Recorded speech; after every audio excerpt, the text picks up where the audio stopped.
Hi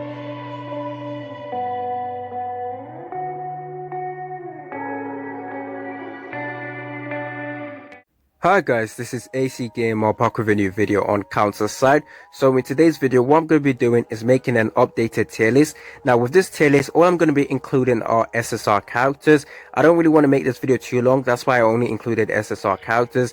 But if you guys want to see me make a tier list with including SR or N characters, do tell me down in the comment section. Now with this tier list, I am 80% certain that the tier list is pretty much accurate. But if you guys disagree with certain characters and where they are positioned, tell me down in the comment section, including your reasoning, and then we can have a discussion in the comment section.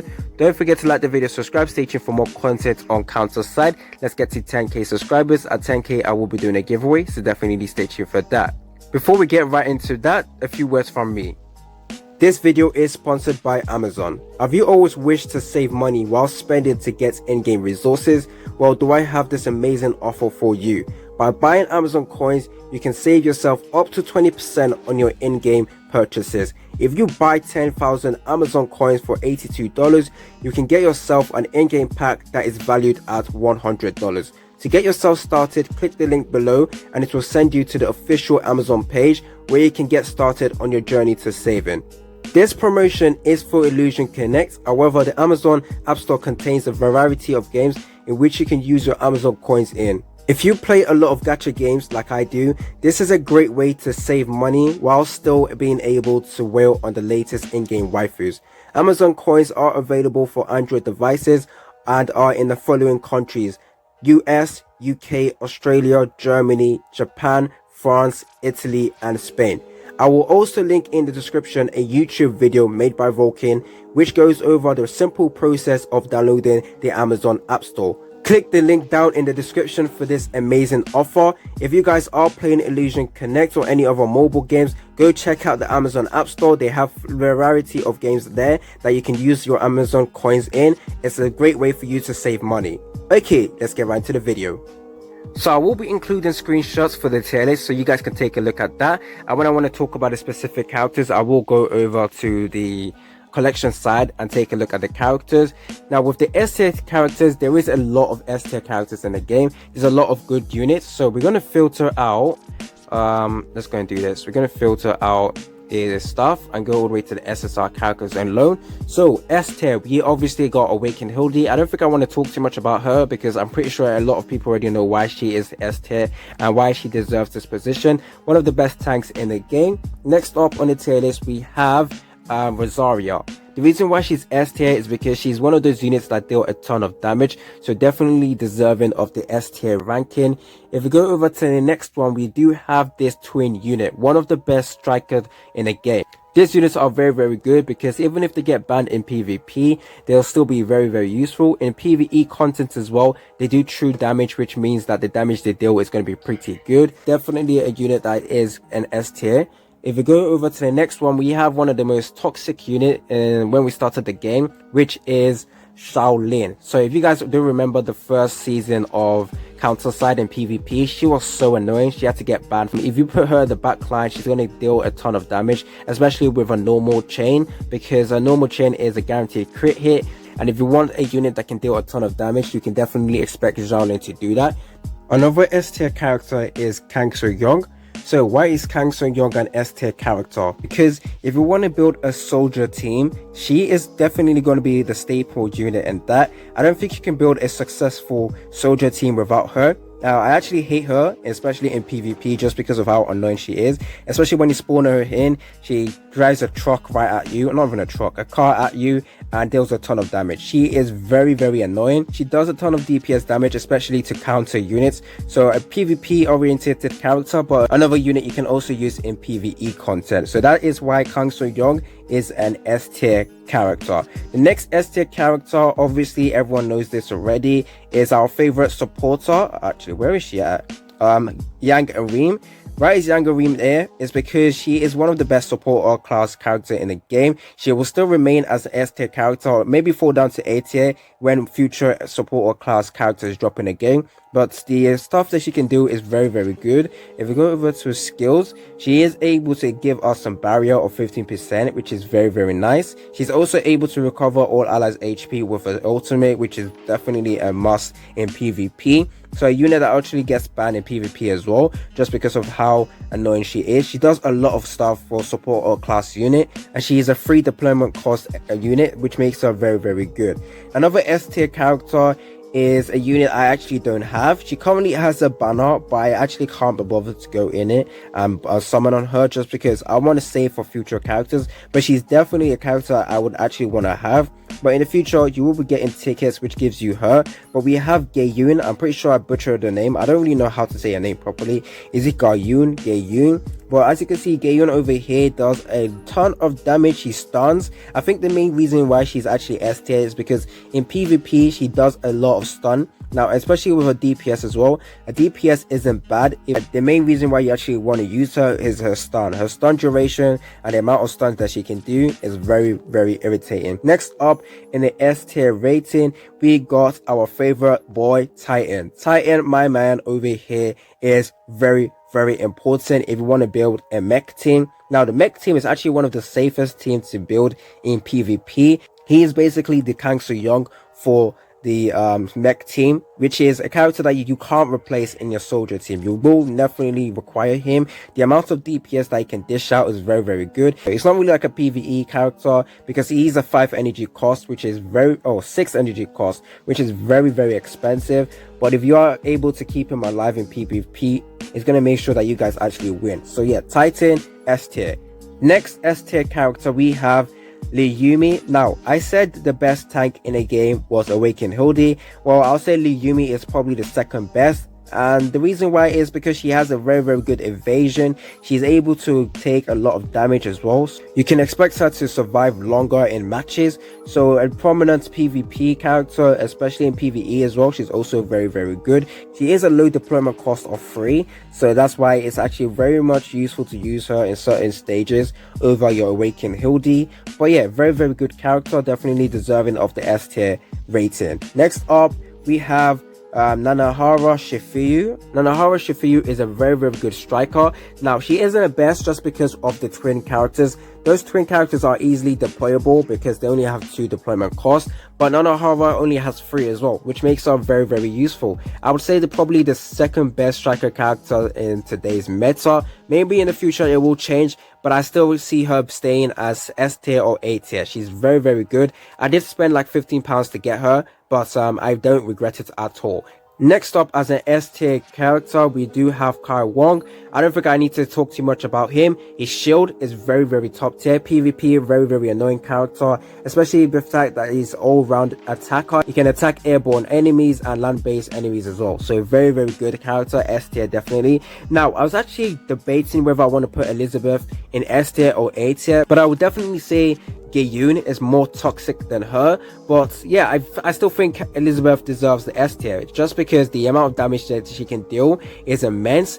The stun that she can do with her ultimate is also very good. Now, if she does stun with her ultimate, it's going to be very good, but that's the only skill that she has that can stun, if I am correct. But the rest of the stuff that she can do is basically dealing a ton of damage, especially in PvP, where you can hover above an enemy and literally deploy her. She does a ton of damage with her special and is very good for that. She is one of those units that can counter base enemies, so if you're going against Rosaria, she's going to be a must-have for that. She's one of my favorite waifus in the game as well. So that was the last character in S tier. Now we're going to move on to the A tier characters. The only reason why some of the characters are A tier is because there's a lot more better S tier characters out there that does the same thing. So the first A tier character is our favorite girl, Asane. Now, the reason why I put her in A tier is because obviously if you're going to use a sniper in PvP, the main one you're going to use is Xiaolin. But Asane over here is amazing, especially like her because of her special. So when you put her, a special is like a beam of laser that literally like causes the enemy to stutter. So when they stutter, they can't deal any damage at all, which is a perfect CC in a way. So she's perfect for that. She's also does quite a bit of damage as well. So when Xiaolin does get banned in PvP, the most character that people just go to next is Asane, and I do agree with her being like the second best sniper character in the game. Next up, we have Ju Young. Now, the reason why I didn't put her up in S tier is because I wouldn't say she's the best, but I wouldn't say she's the worst. I think A tier is perfect for her. The amount of damage she can do, the stuff, the blind that she can do as well is very, very good. And I actually will say that if I didn't have the chance to use Nana Shifuyu, I will definitely go over to Ju Young and use her instead. Next up, we got Dominic King Reginald. The reason why he is in A tier is because there's a lot of S tier tanks out there. There's Awakened Hildy, there is Lee Yumi, there's over like SSR tanks or R tank they can use that have lower deployment costs. So that's the reason why he's actually in A tier. Next up, we got our Awakened Lee Jisoo. Now, why is she A tier? I think even though everyone says she's one of the worst awakened character out there, I do think with her skills, she actually makes her very, very useful in certain stages. So not a character I would say you should use every single time, but she's the best at debuffing, one of the best at debuffing currently. So she can remove the shield that most of the character have, and I believe an underrated character. So that's why Lee Jisoo is an A tier character. Maybe in the future she will go down to being like a B tier because of her deployment cost being too high, but for now definitely an A tier character. The next A tier character is Karen Wong. Now she's kind of similar to Kai Wong, but not the best in my opinion. Definitely a character I would say if Kai Wong does get banned, you can go ahead and put Karen Wong and she'll be perfect for that. I don't actually have her, I haven't really tested her out that much, but I've seen her in PvP and she's quite annoying. The next A tier character is Shane Jia. Why is she A tier? I think as a buffer, she's quite good. I think underrated as well. Personally, I don't use her in PvP, but I do regret it because the amount of buffs that she can bring is very, very good. She's able to summon like copies that basically tank for her. You can put her in front just to support just a little bit. Moving on to the B tier characters, we got Estarossa. Now, a lot of people are going to be like, wow, why? I made a video talking about why I hate Estarossa, but she's only B tier. Now, the reason why I put her in B tier is, yes, she is very, very good. Early on, when the game came out, she was possibly S tier character. But as for now, I think a lot of people know how to counter her. If you're one of those people who don't know how to counter her, I feel like you guys will think she's A tier or S tier. But if you do know how to counter her, then I guess she's just going to be a B tier character. Very, very good. But in PvE, don't use her at all. There is really no reason to use her in PvE. There's a lot of low deployment cost characters that will do the same thing as her or do something better than her. But she is very good as a striker character. But 5 is a little bit too much, especially in PvP. You can't really put her multiple times. You can possibly put her like twice, but I believe if you have Awakened Hildy, you're probably using that over her. So yeah, that's why I believe she's B tier, but a lot of people are going to feel like she's S tier. Another B tier character is John Mason. Now, I actually don't use John Mason, but I do think as a soldier character, you can use him in your soldier team. If you can just put him in, if you don't have any other soldier character. But in the future, you probably will take him out, but for now, he is a B tier character. Now, with his skills, he's able to spawn in a animal or something like that can tank, does a little bit of damage, and is very, very useful. Now, he does buff mech characters with his passive skill, which is also very, very good, especially if you're running a mech team. I guess you can use him as well, just as a little support role character, but in the future, you probably will take him out. But yeah, B tier character. Next up in the B tier is Nana Chatsuyu or Chinatsu. The reason why she's there is because, well, she is great as a support class unit. When Yangarim is banned, when the other SR healer is banned, definitely put her in. Actually, why is she B tier? Wait. She should be in A tier. Sorry, I think she should be in A tier. Screw that. Actually, now that I think about it, she might be A tier. Probably will need to change this in the future, but I do feel like she is great as a support class character. She's definitely replaceable, obviously, when you have your Yangarim. But let's say Yangarim and other support class characters are banned in PvP. You just put her in. She's going to be able to give you a little bit of healing, and she is an all-round attacker, so able to attack air-based characters and land-based characters is also a plus for this character. Tell me down in the comment section if you guys think she's B tier or A tier. I'm a little bit confused. I'm pretty sure she definitely deserves A tier, but maybe later on will fall down to B tier. Next up, as a B tier character, I know a lot of people are going to be like, what am I talking about? Yes, I had to put her in B tier because I don't think I have a, like right now there isn't a way I can use her in PvP. You definitely want to add her with cooldown reduction, but right now I don't think a lot of people have cooldown reduction gear, especially for counter units. You probably put your cooldown on other units, but if you do have a cooldown reduction gear for this character, she definitely could be an A tier character. But I don't think a lot of people have that, and it's going to be a character that is only good when you can get her ultimate out. With her ultimate skill, it makes her an A tier character, but if you don't have a cooldown reduction gear to do that, she's practically a B tier character. I know a lot of people would want me to put her in A tier, but for now, she has to go in B tier. Next up, I put Titan in B tier, but I'm not going to lie, I actually don't know a lot about Titan. So I probably should put him on another tier just in case he isn't actually that good, but I put him in B tier just to put him in B tier. I don't think he's a bad unit. Taking a look at his skills, I haven't really had any face-to-face experience with him, but yeah, I don't think he's bad. Now we have our last tier, which is the C tier. These are all average character. I don't think there's any unit out there that deserves to be in D tier. C tier is when you're early on in the start. You could use any of these characters and it will be fine. Now I'm going to briefly go over them, not really going to spend too much on them. So we got the free to play SSR character that you get given at the start of the game, Soyoung. Why is she C tier? Is because I don't really think you need her. I mean, you can use any of the other characters that you have and they can perfectly replace her, but as a ranger character and an all-round attacker, she definitely is useful early on, but later on as you get more character, she's going to be like the first character you replace. Next up we got Lumi. Now she is a siege character, very niche. If you know how to use her in PvP, she's going to be very irritating because she ignores every enemy and goes straight to the enemy ship, which can make her very viable. But for me, I just think she's very niche, and yeah, C tier character.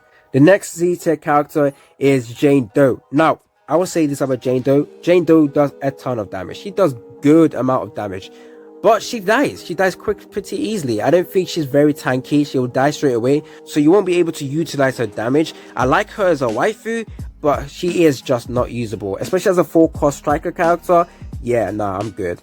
I don't actually have her. From what I can see, I would say the other striker characters out there are probably better to use. Like, there is no reason to use Orca when you have the other best striker characters out there, the A tier striker, the B tier striker, the S tier striker. There's literally no reason to use Orca.